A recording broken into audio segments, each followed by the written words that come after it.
Менин атым Галина. Менин улутум Корей. Мен ошто жашайм. Менин үй бүлөм бар. Менин жолдошумдун аты Турат. Ал 47 жашта, ал Бишкекте жашайт. Менин улумдун аты Иннокентий.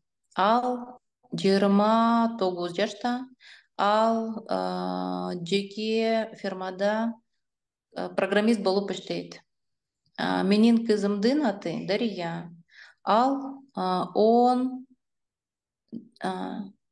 жашта. Ал көркөм өнөр окуу жайында окуйт. Алар Бишкекте жашайт. Менин ата энем бар. Атамдын аты Алексей.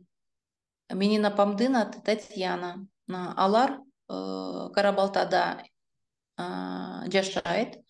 Алар баргерлер. Менин иним бар. Анын аты Дмитрий.